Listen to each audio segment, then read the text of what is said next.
Shu paytgacha ko'rgan qasr uyinglar bu uy yonida choy damlaydi. Yaxshilab joylashib, hozirdan bitta like bosib qo'yinglar, chunki bugun sizlar bilan mana shunaqa qasr uyiga birgalashib ko'rib chiqamiz. Joylashib olgan bo'lsanglar, mana bu uyga bitta o'zingizlar baho berasizlar. Qaranglar, kirganda bitta odam diqqat e'tiborini tortadigan uy bo'lgan. Yer maydoni 33 sotu, kirishimiz bilan ikki qismga bo'lingan kattagina zeleniy zona. Bu uyimizni hali boshlanishi, orqa tarafda basseyn, spa zonalarigacha yaxshilab joylashib, eng yaqin do'stlarga hozir o'zidan jo'natinglar. Marhamat, bu tarafda zakritli parkovka qismi, tepasida o'zining отдельный xonalari bor, ya'ni sho'pirlar uchun ajratilgan xonalar bo'lsa, bu yerda ko'rasizlar. Mana shu zeleniy zonadagi daraxtlarning o'zi ham palon pulli daraxtlar. Xo'p, bu yerda esa открытый naves ostida bemalol 4 ta 5 ta mashinalarni solib qo'ysanglar bo'ladi. Kelinglar, sizlarga uyimizning orqa tarafdan, ya'ni spa zonadan boshlab ko'rsatib beraman. Ko'ryapsizlar, uyimizning asosiy qismiga ikkita joydan kirsanglar bo'ladi. Ana endi sizlar bilan birgalashib orqa tarafdan ko'rsataman. Mana zeleniy zonani qarasanglar, shunda odam ko'rib, ko'zi maza qilib dam oladi. Bu yoqni olgan odam yana chiroyli qilib bog'lab qo'ysa bo'ladi. Naves ostida aytib o'tganimdek, bemalol 3-4 ta mashinalar sig'ib ketadi. Avtomatik darvozalar qilingan. Mana shunaqa qaranglar, oila davrasida mana bitta tapchani qo'yib o'tiradigan joy bo'lgan. Juda chiroyli.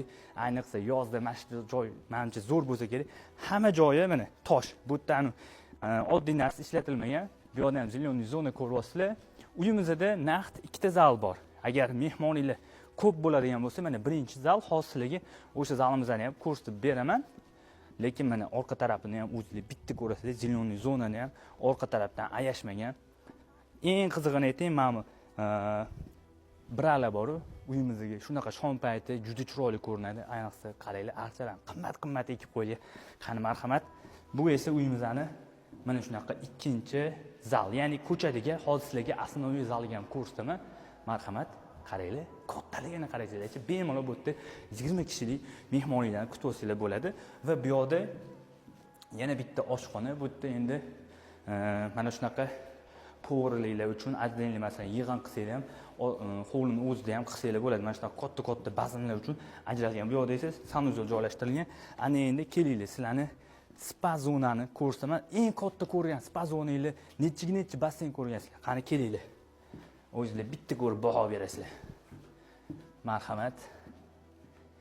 22 ga 8 basseyn. Basseynning kattaligini ko'ryapsizlarmi? Bu hamchi bu nariyog'iga 2 marta borib kelsanglar, o'zi shundoq out bo'lsanglar kerak. Xo'p, bir boshidan ko'rsatib beraman. Kirib kelar ekanmiz. Marhamat. Dushovoylarga mana shunaqa joylar tashab ketilgan. Bu yoqda uje mana razdevalka. Xo'p, birinma-ketdan aytamiz, basseynimizni полностью ham qishin, yozin sizlarga xizmat qiladi, полностью isitadi, isitish tizimiga ega. Yana bitta dushovoy, finskiy sauna bor. Bu yoqda turetskiy sauna, o'sha ko'pchilik yoqtiradi akalarimizni parra maza qilib dam oladigan joy qilib qo'yishgan. Qaranglar, juda ham chiroyli, hammasi qo'l mehnati va professional ustalar tomonidan bu san'at asari qilingan. Marhamat, bu yerda ham mazza qilib stol qilib qo'ysanglar, mana shunaqa spa zonada oila davrasida deysizlar, do'stlar davrasida deysizlar, mazza qilib dam olib o'tirasizlar. Lekin basseynning kattaligiga o'zingizlar bitta baho berasizlar, yoqqan bo'lsa bitta like bosib qo'yasizlar. Ana endi ketdik uyimizni asosiy, ya'ni asosiy kirish qismidan boshlab ko'rsatib beraman. Uyimizda hamma elementlari xususiy tilla ishlatilgan va bu yoqdan podvaldan tushsanglar, uyimizning podval qismidan, ya'ni asosiy binodan chiqsanglar bo'ladi. Mana buni qaranglar. Bu esa bizning uyimizning kirib kelish hol qismi.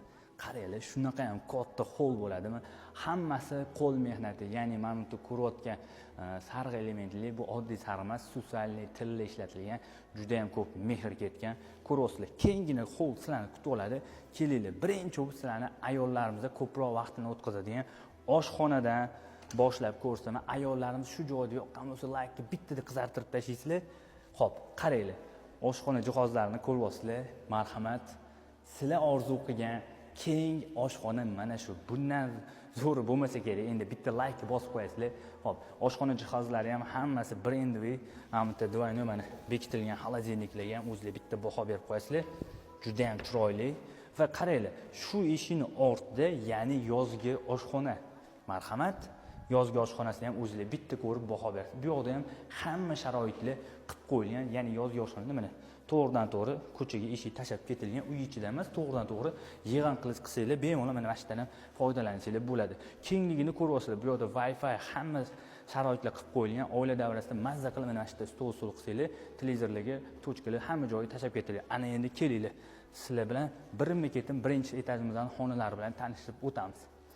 Bu yoqqa keladigan bo'lsak, mana shunaqa birinchi yotoqxonamiz. Bu hammasi ko'rayotganingiz garderobni bo'lyapti. Kengina yotoqxona. Ko'ryapsizlar, orqa tarafga qaragan oyna va o'zining ichida sanuzel ham juda ham kengina qilingan. O'zingizlar bitta baho berib qo'yasizlar. Juda ham akkuratni, shaxsan menga yoqdi. Birinchi etajimizning o'zida naqd 3 ta yotoqxona mavjud. Lekin Mamatdek koloniyalarni qaranglar, juda chiroyli, juda bogatый vid beryapti. Va mana ikkinchi yotoqxonamiz. Bu yotoqxonamizning o'zining ichida marhamat garderobnisi, oynalar qilingan va shuni yonida sanuzel. Sanuzelga e'tibor bersanglar, bir-biridan ajralib turadi. Har bitta sanuzel o'zigacha did beradi. Va bu uyimizda hamma masalan cho'pli polli, ya'ni xona haroratini mana shu datchik orqali boshqarsangiz bo'ladi. Va oxirgi yotoqxonamiz, bu ham o'zini mana shunaqa garderobnisi bilan kengina yotoqxona. Bitta narsaga e'tibor bersanglar bo'ladi. Hamma joyi kichkina xonani ko'rmaysizlar, hamma joyi keng, to'g'ri burchak xonalar. Bu yerda shu vanna и plus dushovoy kabinalari bilan tayyor. Endi sizlarga videoni boshida aytganim, bu uyda ikkita zal bor deb, ana endi kelinglar, sizlarni ikkinchi zal bilan tanishtirib o'taman. Bu yerda mana shunaqa veranda qilib qo'yilgan. Verandaga chiqib ketsanglar ham bo'ladi, ya'ni yozda o'tiradigan. Kelinglar. Xo'p, mana bu yerda tashqaridan, ya'ni hovlidan to'g'ridan-to'g'ri kirish uchun zalimizga joy tashab ketilgan. Mana bu yerda gostiyoy, ya'ni mehmonlar uchun ajratilgan sanuzel, hamma ko'rayotganinglar Susanli tilla bilan foydalanilgan. Marhamat. Bismillah deb zalimizga kiramiz. Zalimizdan ham kengligiga o'zingizlar baho berasizlar. Aboylar ham yaxshi qo'yilgan, juda sifatli, juda bogatый vid berib turibdi. Mana lyustrani o'zi ham bir palon pul turadi. Endi hammasiga narxiga to'xtalib o'tilmayman. Juda ham chiroyli ko'rinyapti. Ana endi kelinglar, sizlar bilan birgalashib uyimizni ikkinchi etajini ko'ramiz. Qani, bo'lmasam ketdik. Uyimizni qaranglar. Ikkinchi etajda ham mana shunaqa keng hol mavjud. Gap bo'lishi mumkin. Chunki bu uyimizni yashash maydoni naqd 1,5 ming kvadratni o'z ichiga oladi. Kelinglar. Birinchi mana shu zinadan boshlab, mana shu xonadan boshlab ko'rsatib beramiz. Kelinglar. Qani bismillah. Bu xonamizning zo'r tarafi qaranglar. Kirishimiz bilan bu yerda bolalar xonasi bo'lyapti. Kelinglar. Bolalar xonasida, ya'ni bu yerda o'zini shaxsiy garderobnisi, oynalari bor va bu yerda родительский xona. Masalan, bolangiz yoningizda masalan chaqaloqlar bor, boshqa xonasiga ko'chirgisi kelmaydi, shundoqqina yonida eshik yo'q xona bo'ladi va mana o'zining ichida shaxsiy sanuzellargacha tayyor holda turibdi. Xonalarning razmerini ko'ryapsizlar, standart, bir xil, bu yoki bittasi kichkina yoki bittasi katta emas, hammasi kengina qilingan. Va bu yerda yana bitta kattagina yotoqxonamiz. Bu yotoqxonamizdan to'g'ridan-to'g'ri terrasaga chiqadigan eshik tashab ketilgan. Kelinglar, birinchi sizlarni mana shu garderobnidan boshlab ko'rsatib beraman.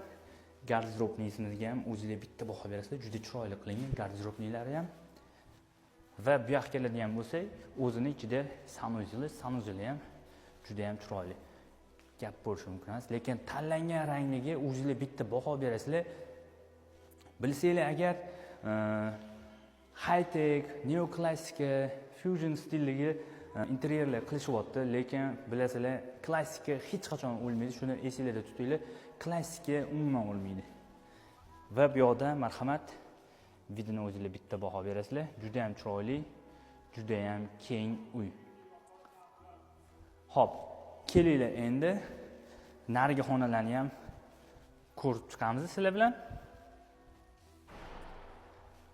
Marhamat. Uyimizda agar uydan chiqmay ishlayman deydiganlar uchun tayyor ofis kabinetlargacha marhamat. Qani bismillah. Mana bu sizlarning shaxsiy kabinetinglar bo'ladi inshaalloh. Ko'rayotgan bo'lsanglar, aka, hammamizga nasib qilsin. Bu yerda Wi-Fi, televizorlargacha joy tashab ketilgan. Xo'p, va eng oxirgi xonamiz bo'lyapti bu yerda.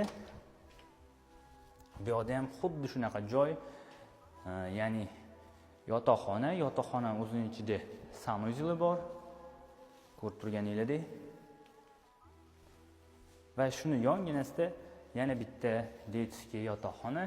Aytib o'tganimdek, o'sha sharoitlar qilib qo'yilgan, shkaflar bu yerda ham hamma sharoitlar qilib qo'yilgan. Televizorlar joy tashab ketilgan. Ana endi bu uyimizni podvaliga yo'l olamiz. Podvalida bundan qiziq narsa sizlarni kutadi. Qani ketdik. Bu esa uyimizning podval qismi. O'zingizlar bitta baho beringlar.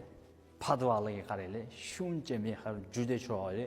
Xuddi birinchi etajga qanaqa mehr berilgan bo'lsa, podvalda ham bundan kam mehr berilmagan. Kelinglar. Birinchi bo'lib mana zinadan xonadan boshlaymiz. Zinaning yonidagi xonadan. Bu ya'ni bizada uyimizning prachniisi. Qaranglar, qanaqa keng qilingan, juda ham zo'r sharoitlar, juda maksimum darajada qilib qo'yishgan. Bu yerda endi juda ham ko'p xonalar bor. Xo'p, kotelnisini ko'rsatib o'taman. Bu yerda kotelnisi bo'lyapti. Bu yerda o'sha xonalar juda ko'p xona. Endi agar ko'raman desanglar, bemalol kelib o'sha ko'rsatamiz. Mana bu yerda o'sha yana bitta xona bor. O'sha olgan odam o'zini xohish istagiga ko'ra qaysi xonani nimaga ishlatishini o'zi hal qiladi. Bu yerda podvalimiz uchun ajratilgan sanuzel.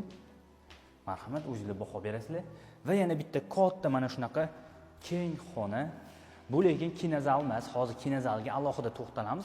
Buni olgan odam trenajyorniy zal qilib qo'ysa bo'ladi. Ana endi hamma kutayotgan kinozalga olib o'taman sizlarni. Bu yerdagi xonalar, bu yerda bitta katta mana shunaqa garderobniy xonamiz. Marhamat. Endi bunaqa uyda turasiz, bunaqa garderobingiz bo'lmaydimi? Hamma qishki yozgi kiyimlaringiz bemalol sig'ib ketadi va marhamat, bu yerda yana bitta xona mavjud. Marhamat, sizlar kutgan kinozal. Bu yerda eng maksimum sharoitlar qilib qo'yilgan, ya'ni ishdan kelib, mana oyoqni cho'zib, o'zingizlarni yoqtirgan kinoinglarni oila davrasida ko'rishga nima etsa, ha? Chotki proyektlar qilingan, polniy mana shu xonamizda shuma izolyatsiya qilingan, akustikani ham eng moshnilari terilgan. Gap bo'lishi mumkin emas. Maroqiy hordiq olish uchun bundan zo'r xona bo'lmasa kerak. Xo'p, uyimizni ko'rdinglar. Yashash maydoni 1,5 ming kvadrat, xonalar soniga keladigan bo'lsak, 10 ta xona bo'lyapti. Xo'p, yer maydoniga keladigan bo'lsak, 33 sotuvni tashkil qiladi. Bu uyimiz Mirzo Ulug'bek rayoni Sentr Loncharsida joylashgan. Mana shunaqa fayzli xonadonlarni qidirayotgan do'stinglar bo'lsa, hozir o'zida shunday jo'natib, niyat qilganlar bitta like bosib, inshaalloh hammamizga shunaqa uylar nasib qilsin deb bitta kommentariyada yozib ketamiz.